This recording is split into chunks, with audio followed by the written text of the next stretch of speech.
It was supposed to be a solo hike from Mexico to Canada.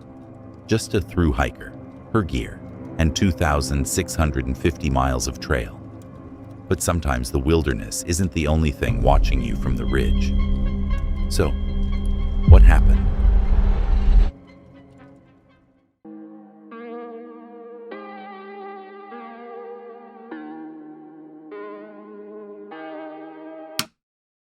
Tonight's first video comes from Nomad Unknown, a channel that documents long-distance backpacking trips with the kind of unfiltered honesty that makes you feel every blister and doubt right along with her. She films what happens when you push your body past reasonable limits, which in this case means hiking alone through desert washouts where help is a day away. The camera kept rolling. It's June 13th, 2026, Day 21, deep in Southern California's Mission Creek section. Brutal heat, unforgiving terrain. She's just said goodbye to her family's support crew. The isolation is setting in. Day 21 of my hike from Mexico to Canada had me starting out on the Mission Creek washout section of the Pacific Crest Trail. This area is known to be one of the most challenging parts of the Pacific Crest Trail in the southern section because of a washout that occurred 3 years ago. After taking a double zero at my mom's house, she dropped me off, but I was alone with no one else I knew on trail. Next day at Mission Creek. The heat has driven her to look for shade, but he's already there. He sees her approaching and moves quickly to claim the prime shaded spot, blocking her. Then another female hiker approaches, also looking for relief from the sun. He turns on her with open hostility, telling her to stay away, to leave. The aggression is unmistakable now. This isn't social awkwardness. This is territorial behavior in the middle of nowhere, aimed specifically at the women on the trail.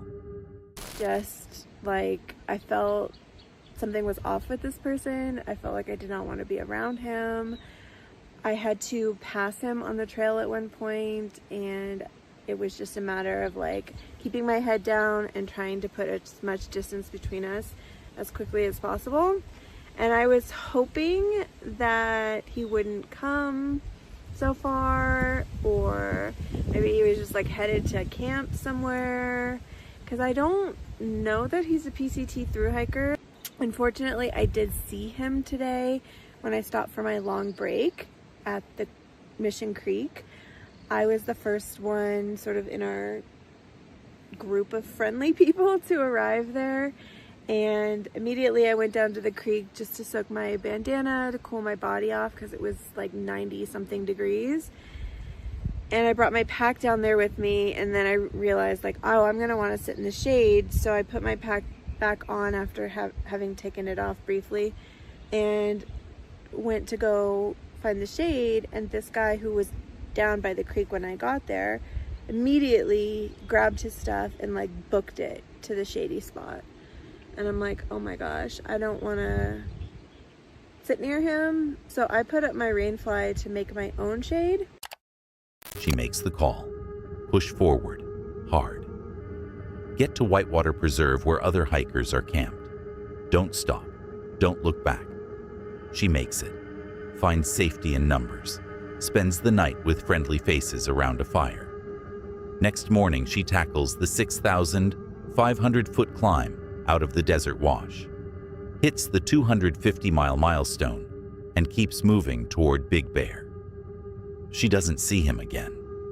The preserve gave her safety when she needed it most. Her instincts kicked in exactly when they needed to. Coincidence that he appeared twice in remote desert miles from water? Probably. But on trails like these, you start connecting dots that might not actually be there. Or maybe they are. But honestly, that was way too close. A trail named after a ghost probably isn't going to be a casual afternoon walk. Add a spirit box, some grim local history, and a cemetery at the end, and you're either making a documentary or a mistake. This is what he found. The second video tonight comes from Exploration Unknown. a channel where John hikes into the Appalachian backcountry with paranormal gear and a willingness to ask questions most people would pretend not to have. He documents local legends with actual equipment, which means when something responds, it goes on the record. Let's jump into it. It's June 25th, 2021.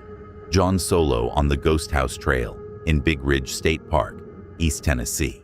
Claim to have seen the dog, and probably the most common is the sound of panting as people are walking along this trail.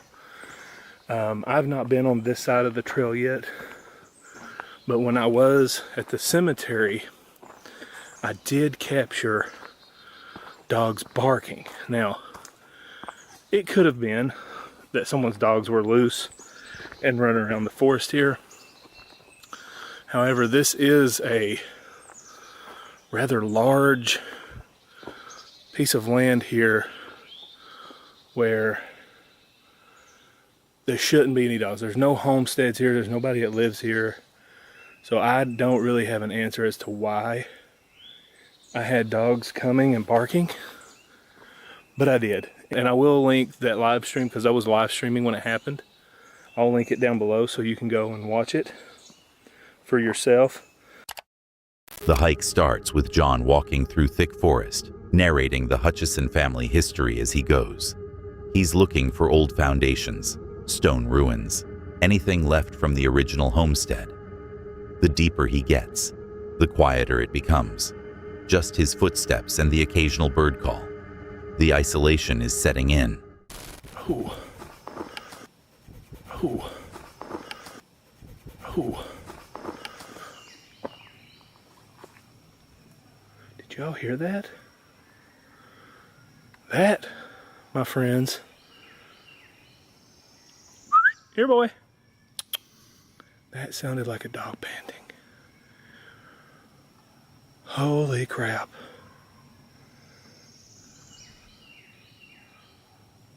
Listen. There's a dog barking now. Here, boy. I thought I might try whistling for it, see if that helps. Come here, puppy. That sounded like it was right here behind me, guys. Later, navigating around a damaged bridge near a creek, the panting returns. And this time, it follows his movement. Distinct footsteps pacing behind him on the path. Whatever it is, it's tracking him through the woods. Active, aware. He keeps moving, but the sound stays with him. I don't know if I was pointing at it in the right way or not. I saw a girl. I saw a female standing over here. Because I was right here.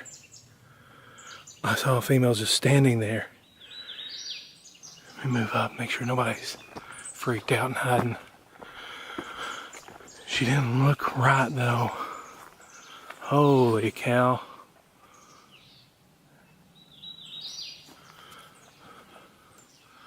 It was like she was watching me.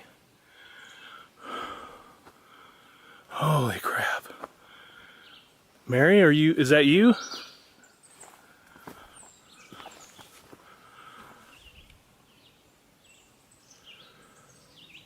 Whoa, man, that was insane. Near the old root cellar, his audio equipment picks up something else. A sorrowful, disembodied female voice carrying through the quiet woods. He stops, checks the path behind him, confirms he's still alone. The voice doesn't repeat, but the recording has it.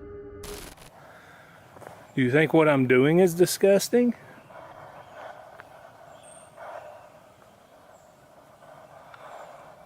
First of all, I want to apologize if I've offended anyone here.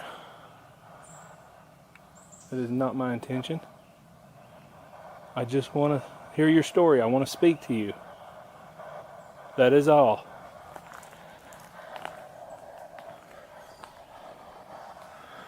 And that says go away.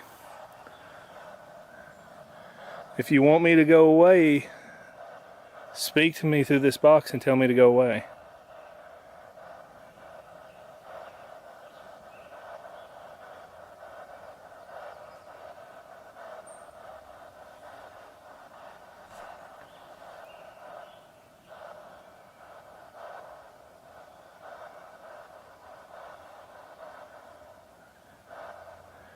If you tell me through this box here that you want me to go away, I will leave.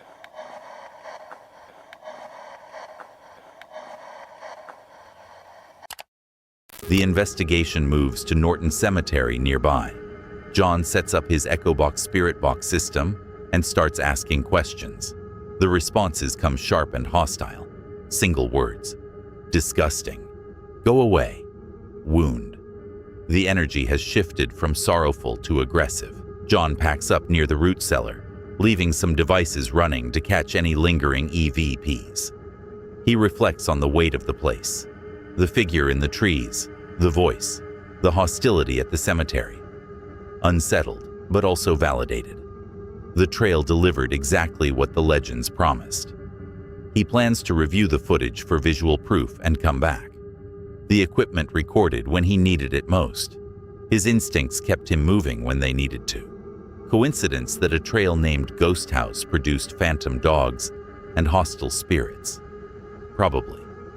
But in forests tied to old family tragedies, you start connecting dots that might not actually be there. Or maybe they are. But honestly, I'm still processing that one. 8 p.m. The thermal camera is charged, the infrared monitors are set, and the trailhead is empty. He thinks he has enough time to document some local legends and get out before things get weird. But darkness has a way of speeding up when you're tracking an 8-foot cryptid through cult territory. Let's see what happened. The third video tonight comes from Midwest Ghost Hunter, a channel that sends one guy into the woods at night with high-end equipment and a list of local legends that sound made up until they aren't. He films solo, he films cinematic, and he films whatever actually shows up. This is what came back. It's October 20th, 2022, deep in the Vergas Trails, Minnesota. I am the Midwest Ghost Hunter, and I am currently at some of the most haunted trails in Minnesota. There are countless urban legends that are said to go on here, and I am going to be investigating those urban legends completely by myself tonight. Anyways, guys, I'm going to give you the rundown of the place, everything you need to know, and then we're going to jump right in. Then the first contact, a sudden echoing bang cuts through the dark, heavy, deliberate. The distinct sound of a large branch or log struck against a tree. Classic tree-knocking behavior. Whatever made it is close. He scans with the thermal. The source stays hidden. Throughout the night, I would leave infrared camcorders filming in different areas. In this particular shot, I would capture something quite startling.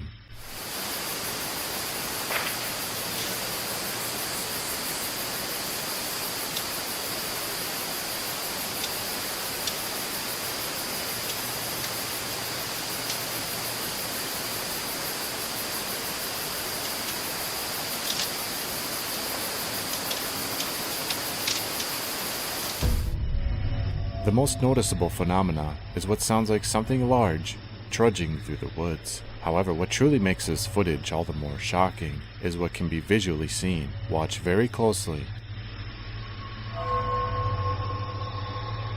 You can see what appears to be a pair of eyes glinting off of the infrared light. However, what is perplexing about this? He spots a glow off the path and goes to investigate. What he finds stops him cold.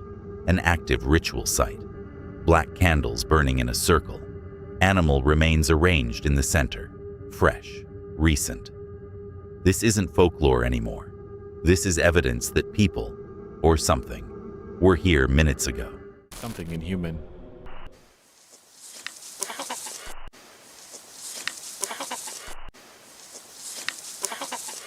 After this occurrence, I was hesitant to ever investigate alone again. I am stupid for coming out here. This was a stupid idea. Absolutely stupid. I cannot believe what I just seen. And they were still out there. And they were coming towards me. I never ran so fast in my freaking life so much. And I can't believe I parked so far away. Standing over the candles, he hears it. Heavy movement in the surrounding brush.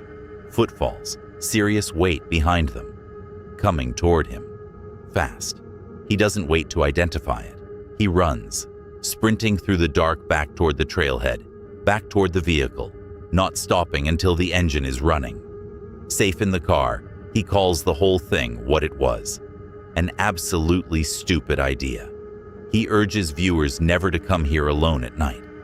The threats aren't just supernatural. The ritual activity is real. The site is real. And whatever was walking through those trees, with eyes at 8 feet, real enough to make a grown man run.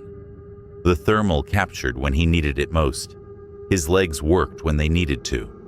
Coincidence that a trail with cult legends had an active ritual site burning on the same night? Probably. But in woods where people leave candles and bones for things that knock on trees, you start connecting dots that might not actually be there. Or maybe they are. But honestly, you couldn't pay me to camp there. You've probably walked past a graveyard at night, maybe seen the fence and kept moving. Most people do. These two climbed over and brought motion-activated cat balls. It gets worse from here. The fourth video tonight comes from Broken Capital, a UK channel where two urban explorers film night vision investigations at places like abandoned RAF bases and Victorian ruins. They use spirit apps, motion sensors, and whatever courage they can muster. He made it out with the footage. It's June 4th, 2022, deep in a historic UK graveyard. Greetings guys and welcome to another episode. I'm currently in a pitch black graveyard and now Carl's going to film a video here. I probably will come back here, it's massive.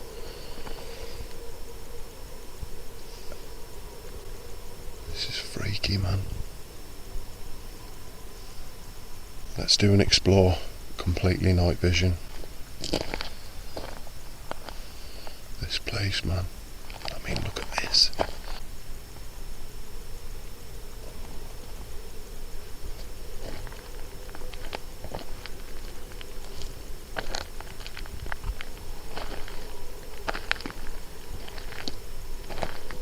There's Carl down the bottom. Carl sets down motion-activated cat balls, simple devices that light up when something moves near them. He asks any presence to make them flash. They light up immediately, on command. Both men thank whatever responded, and that's when the footsteps start. Distinct crunching in the dark nearby. They scan their surroundings, but the source stays invisible. What's there? That's what that sounded just like then. Was that you whistling? If it was, can you make one of these cat balls go off, please? Can you whistle again?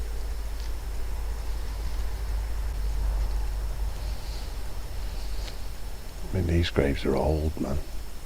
Can you get a date off any of these graves? This one. 1811 it looks like, or is that 11? 1811. 1811. More than 200 years. This one. I can't see that one. No. They deploy the GhostTube app for spirit communication.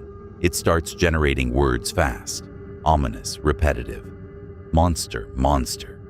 Then, I see you. While the app cycles, the presenter points toward a distant stone wall. There's a silhouette there, dark, leaning against the stone, watching. The app keeps echoing that it sees them. Someone's just walked behind me.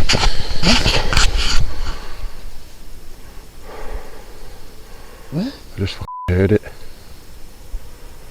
Run straight past me, right behind me, over there. Do you want to go, or do you want to go over and have a look?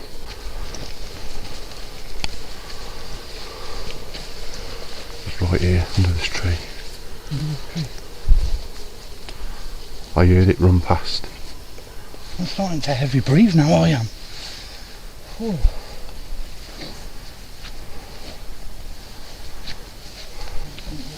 Jesus. That looks like some out of a movie.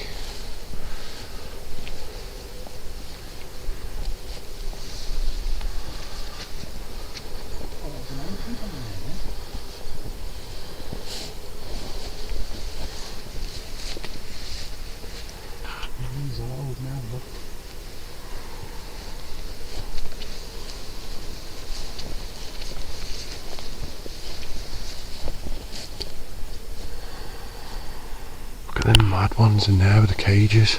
That's weird, isn't it? They reach the bench, the one tied to the local legend. They approach respectfully, asking for any final communication. The Ghost Tube app speaks one word: Angel. Then everything shifts. The temperature plunges. The presenter feels a physical push, unseen pressure against his chest. Carl's breathing goes ragged, like something heavy is pressing down on him. Both are shaken to the core. They pack up fast. The host admits he's never felt a presence this intense in all his years exploring. The combination of motion sensors, menacing app responses, and whatever happened at that bench has convinced him completely. He promises to return with a full team. Not alone. Never alone again. What makes someone return to a churchyard that's already targeted them? For these two, it's the belief that if something answers once, it might answer again with more to say. That logic holds up right until you're standing between a growl and two strangers watching from the bushes. Let's get into it. The fifth video tonight comes from Haunted Finders, a UK channel that films paranormal investigations with minimal exaggeration and maximum night vision. Tom and David use EMF meters, spirit boxes, and full-spectrum cameras to document what happens when you ask questions in thousand-year-old graveyards. He made it out with the footage. It's May 26th, 2021, back at St. Mary's Churchyard. How's it going, guys? Welcome to a brand new video. So tonight we have come back to St. Mary's Graveyard, which is a place to come to a lot.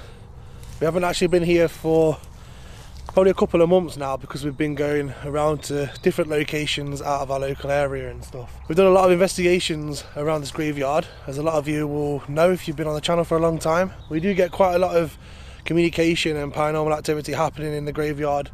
Sometimes we get a lot of nice communication. Sometimes we come across spirits that don't like us being here and try and scare us off and get us out. There's a mixture of different entities, I think, that reside within this old graveyard. I think we've come across our fair share of them over the years. And we've come to an area. ITC app running, and it starts producing names. Mary comes through, tied to a nearby grave. Then David mentions Ron, a former neighbor who'd passed, who used to shout because of hearing loss. He offers a blessing. God bless you, Ron. The app responds immediately, clear as anything. Yes, it's me. Real-time confirmation from a specific person David actually knew. I knew like your peripheral vision. I was looking at my shoulder peripheral vision, and I could see like you, like what looked like you. You're next to me. Oh, and I went to turn around to say something to you, and there was no one there, and you was over there. Oh, there. Oh, there was somebody standing. Yeah, well, lots going off now, look. Thank you. Someone was just standing in between us both. EMF, mate. Go forward. Go forward. Like this? Towards the grave. Why do you want us to go forward? Can you see? Then, the sound. A deep, guttural growl right next to them in the dark. Low, aggressive. Neither man made it. Both confirm it came from outside their group. The presence has shifted from communicative to hostile. It's walking around the graveyard. Well, it's not even walking, it's flipping gliding. Dracula. I'm on edge, right? Because I watched it glide behind the tree and I was like looking for a minute like, oh, maybe it's just my eyes adjusting because of the light. But then it came out the other side. It came out the other side of the tree. Which tree? That big one? The only way I can describe it to you guys at home, if it's not on the footage, I was actually filming in that direction, but obviously it's dark. The only way I can describe it is when you see someone run or walk, you can see like their head bobbing up and down. This wasn't. It was like going like straight like that, like as if it's just Checking photos and monitors when they both hear it. A woman's voice, singing and humming loudly in the woods around them. Unamplified, clear, completely detached from any physical source, nobody visible. The singing continues for nearly a minute before fading out. Just found two guys that were spying on us in the bushes. I heard them whispering to each other, and I said to David, "Oh, there's a couple of people over there." And then when they realised that we knew they were there, both of them ran. They had no torches. They ran down the road. So we've come back round the other side of the flipping church. We've set all the lights off. Oh, flipping bird. So now we're trying to make our way to the car. We're trying to make our way to the car park because we don't know who they are or how many there are. Stay with us. We need to try and get a torch here. I'm going to turn it. Wait. It's here. Let's go down this hallway.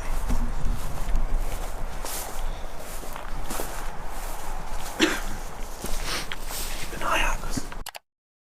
Safe in the car, they debrief. The app communication with Ron, the growl, the singing, the gliding figure, and then the strangers. The most disturbing part, because they never announced this location publicly. Someone knew they were there, or something sent them. But honestly, that was not okay. That's it for tonight. If you watched all the way to the end, you're either very brave or you made some questionable life choices. Either way, like and subscribe, hit the bell, and click one of the videos on screen. I'll be back soon with more reasons to stay indoors. See you then. And if you made it this far, there was a hidden word somewhere in tonight's video. Drop it in the comments if you caught it.